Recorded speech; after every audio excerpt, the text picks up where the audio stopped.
From the meal table to mitochondria. What happens to the food that we eat is the title. The stages of eating are we hunt for food, whether it's in the forest or in our own building here. We evaluate the options. The food goes in through the mouth, enters the stomach, small intestine, then it goes into the liver, the bloodstream, and then it goes to adipose tissue, cell, and mitochondria. I'm going to take you through this journey, which will include anatomy, physiology, biochemistry, nutrition, and gastroenterology. So this is a big collage I created for Dr. Srijit and his team, and it's built from ground up. So first, let's look at the food bolus. The bolus of food we consume. Now, these drawings are mine. I drew it on another device and have imported onto the slides here. So the food bolus goes into our intestine, and the digestive enzymes act on it. So I've drawn them in different colors. You got your carbohydrate, fat, and protein digestive enzymes. But the food bolus can be digested better if it's broken down into smaller pieces. For example, with chewing, churning action of the stomach, and bile salts. And we heard Dr. Veena talk about mindful eating. Yes, she said, chew the food thoroughly. And we'll talk about that later in this session. Chewing actually is important because it breaks down the food into small ingredients. Frequently, when we talk about digestion, we think of digestive enzymes, but our teeth, the action in our mouth, is where the digestion actually starts. So you can see that instead of the few digestive enzymes, you can see from the picture that the surface area of the entire food bolus has increased manyfold because of this process. So this is the first step towards better digestion. Anatomy, we got the mouth, esophagus, stomach, duodenum, and then it goes into the jejunum and ileum. This is where the digestion and absorption happens. As we know, the colon has very little to do with digestion. Our human intestine is not a plain tube. It is actually it has multiple folds. Say, for example, they're called the valvulae conniventus. This is a picture we see every day on endoscopy in the duodenum. You can see if it was a plain tube, the surface area would be less. And within these folds, we can see the villi. I've drawn the villi in red here. And these are the pictures we see on endoscopy. These villi are actually visible to the endoscope, through the endoscope. And within these villi is something called the microvilli. See, these are villi on villi. So, and these I cannot see with the endoscope because these are seen with the electron microscope. I've included an electron micrograph here, the picture. So as a result of all of these anatomical peculiarities, we have 1,000-fold increase in the surface area, which means our digestive system, our absorptive surface, is the size of a tennis court, which is perhaps slightly bigger than this room, each one of us. So that's a fascinating evolutionary development, which enhances our nutritional adaptation there. So these are, again, beautiful pictures of our microvilli. Again, not visible to the naked eye. And you can see scanning electron micrograph pictures of the microvilli. And after digestion, I drew the 3 enzymes. I'm going to skip the section on carbohydrate and protein and fat digestion. So we've skipped that part, and the food is already digested. So that's classified into 3. You got your carbohydrate, you got it gets absorbed as glucose. All of it is absorbed as glucose. The fat, after many steps, is absorbed as triglycerides. If you see in the picture, the triglyceride is seen on the right side. It's got a glycerol molecule and 3 fatty acids attached to it. More on that later. And protein is absorbed as amino acids. So we are at the stage of absorption. Once absorption happens from the gut, chylomicrons are large boats, big boats, like ferry boats. They carry the fat through our lymphatic system into our bloodstream eventually. So you can see the chylomicrons are essentially ferry boats or tanker lorries that carry the fat from the gut all the way, all around the peripheral tissues. They deliver the fat to all the peripheral tissues. And what happens there, I've highlighted here, it is either stored as fat or the tissue could spend it for energy. And then once these chylomicrons deliver the fat, they shrink and they become what is called chylomicron remnants. And these enter the liver. You can see the liver here.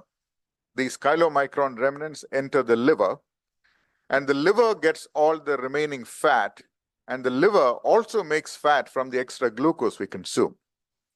And now we can see this picture. The liver is exporting the fat. You can actually see it. The liver is exporting the fat through VLDL. Now, what is VLDL? Is basically another smaller, it's like a tipper lorry. If the other one was like a big tanker lorry, this is like a tipper lorry that carries multiple types of lipids, for example, triglycerides, cholesterol, and others, to our tissues. So you can see the VLDL comes out, it's plump, it's big. Now, as it delivers its contents to the tissues, it becomes smaller, it becomes IDL or intermediate density, and then it further shrinks to LDL, which is what we hear about all the time. So it's a VLDL that is shipped out of the liver that shrinks to IDL, and then it shrinks even further to LDL. And the LDL eventually is taken up back by the liver through the LDL receptor. So that is the lipid metabolism in 2 minutes for you all. So now, once the fat is in the body, let's look at how it is used as energy. For all practical purposes, this is fat. Fat is triglyceride. Now watch this. I got 3 color pencils in my hand. One is pink, the other is blue, and the third is gold. Now I'm going to stick these into my hand. And now if my hand is the glycerol molecule and these are the fatty acids, all 3 are different fatty acids, right? Now these fatty acids, they look like that, fatty acid 1, 2, and 3. And the hormone-sensitive lipase in our tissues, in our fat tissues, is triggered by exercise, stress, and by fasting. And these fatty acids, they just come off one by one. And once they come off, you see this pencil cutter? That's the mitochondria. These fatty acids enter the mitochondrion like this. So I'm going to put this fatty acid into the mitochondrion, and I'm literally shaving the fatty acid off 2 carbon atoms at a time. So these 2 carbon atoms, bit by bit, they come off. Just watch this picture. It's called beta oxidation. And this beta oxidation shortens each one of these fatty acids, and then they generate ATP or energy. You can see it's being sawed off. The acetyl coenzyme A, that's a 2 carbon piece that is sawn off from the fatty acids. You know, these pencil shavings over here, they enter our mitochondria and they go into what's called the Krebs cycle. Everybody is familiar with the Krebs cycle, right? The citric acid, isocitric acid, oxalosuccinic acid. So that's a long cycle. We've got fumaric acid, malic acid, all of that. We remember that from biochemistry, I'm sure. So that goes round and round and round, and it generates ATP. So that is what these fatty acids do. These fatty acids are excellent fuels. The fat we consume get used for fuel. The glucose we consume also gets converted into fat and gets used for fuel. The glucose we consume also enters the Krebs cycle. So more on that coming up. So we now know what happens to fat that we consume. So now I talked about acetyl coenzyme A. Now that is the key central molecule in our entire biochemistry. That is, it is a junction. I call it the vital junction. Vital junction combines so many different roads. It comes from all directions. You got your fat metabolism coming in. You can see here, you got your glucose metabolism coming in. You got protein metabolism. alcohol, cholesterol, ketone bodies, Krebs cycle. So acetyl coenzyme A connects everything. It connects your carbohydrate to lipid metabolism to protein. It is basically a vital junction. So for example, suppose you take a lot of glucose. What happens is the glucose is not stored as glucose. It gets converted into fat through acetyl coenzyme A. If you take too much protein, more than you need, yes, it causes a bit of damage, but also some of it gets stored as fat. So this is why acetyl coenzyme A is such a key molecule in our body. Now from fat, let's switch to what happens to the glucose.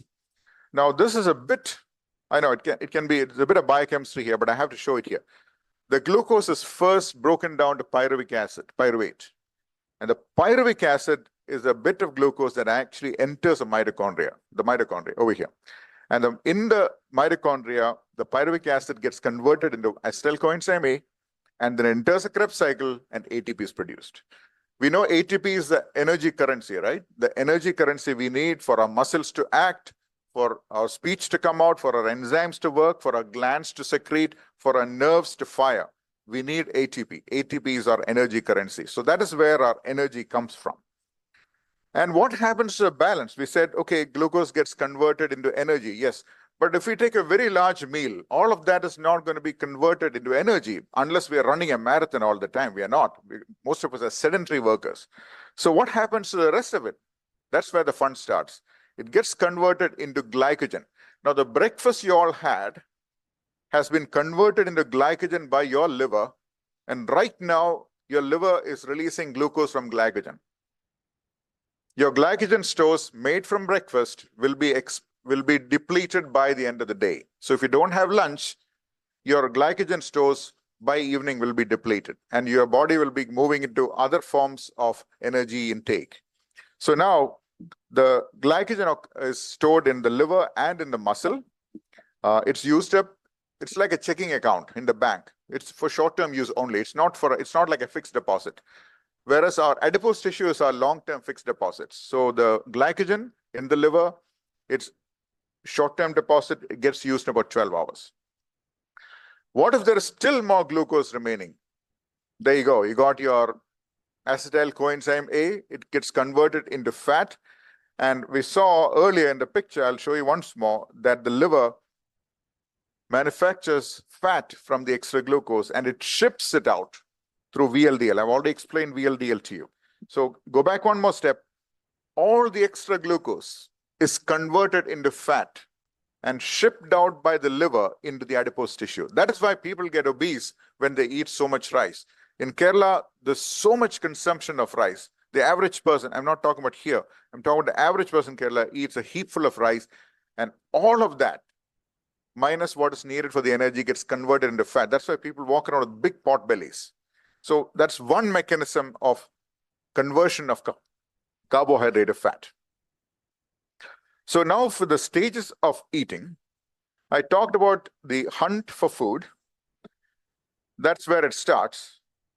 In the hunt for food, I will use these terms. I like to highlight these three terms. One's called hedonic eating. Now, what is hedonic eating? Is eating for pleasure. All of us eat for pleasure at some point or the other. Muh meetha kar de. After somebody wins, people distribute laddus, or we have a milk chocolate, or have some Mysore pak. Yeah, that's fine. That is called hedonic eating. But you do it 3 times a day, 4 times a day, 365 times a year, 365 days a year.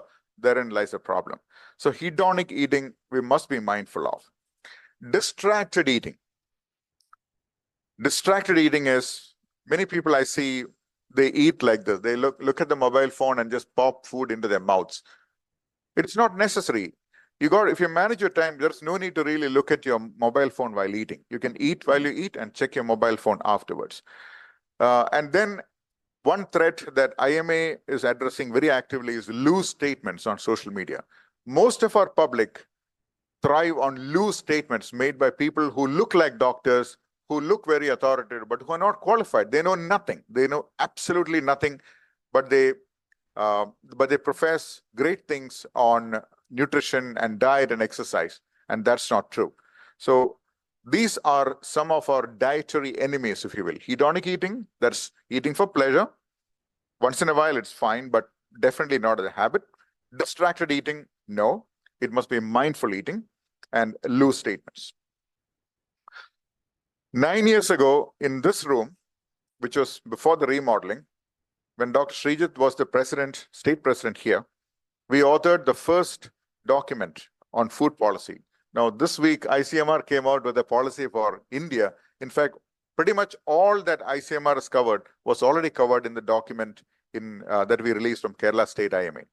So you can actually Google it with just the keywords IMA Kerala Food Guidelines, and you'll find the PDF. And that is Dr. Srijit Kumar as state president, A.V. Jayakrishnan as state secretary. And this photograph I took somewhere here. I think this plate was out for display as the model plate with which Dr. Srijit has professed right throughout his career. This is the model plate. You know, it's not like everyone has to eat exactly the same meal, but this is a format. You can see, as Dr. Veena said, you can see the carbs are really not taking up much of the plate. Maybe about, I think on this plate about maybe, or if you take, say, it's about a little more than maybe about 30%. And then you got your protein, you got your fiber, you got a fruit servings.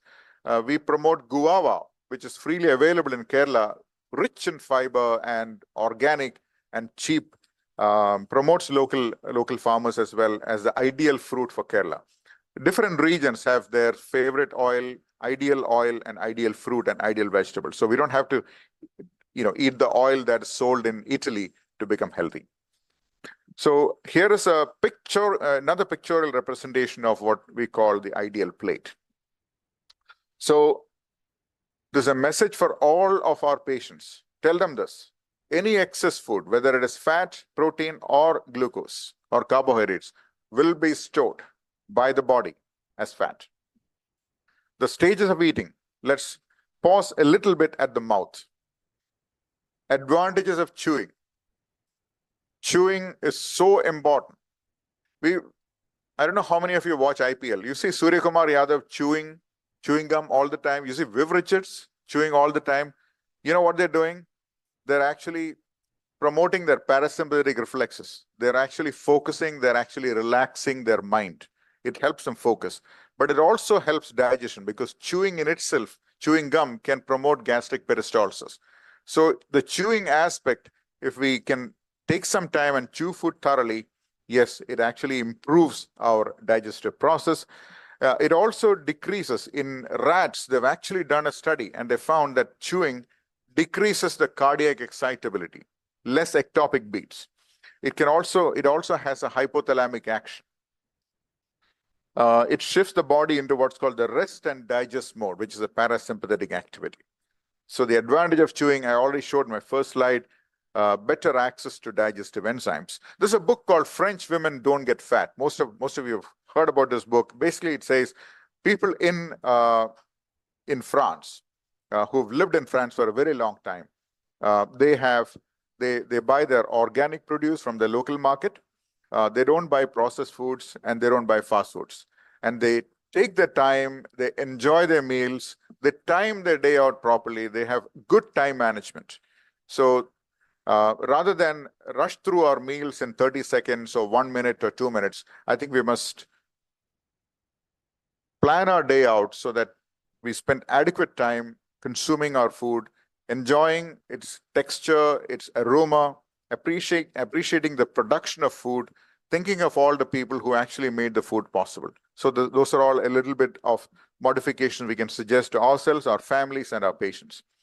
We are unfortunately always in a hurry, whether it's on the road, whether it's in the canteen, we see people hurrying all the time. So that's not advisable. Eat slowly. So eating fast, we know that more calories are consumed from a gastro side. If you eat fast, you consume a lot of gas, and that gas is going to give digestive problems. So eating slowly, you consume less gas. So some key messages here.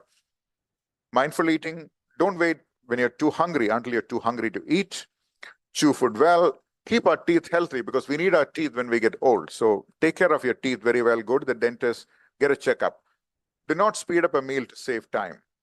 Avoid excess of anything, whether it is protein, whether it's carbohydrate, whether it's fat. Avoid excess of anything, no matter what YouTube or Reels can tell you. Explore a variety of oils. What is not there in one food is there in another. So rather than stick to just one oil, try different oils for different needs. As Dr. Veena said, they all have different smoke points.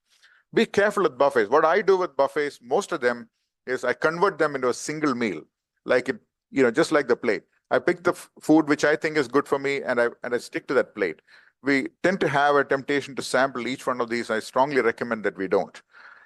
Keep whenever we eat out, say for example at a place, keep the balanced plate in mind and stick to that, and do not fall for loose statements.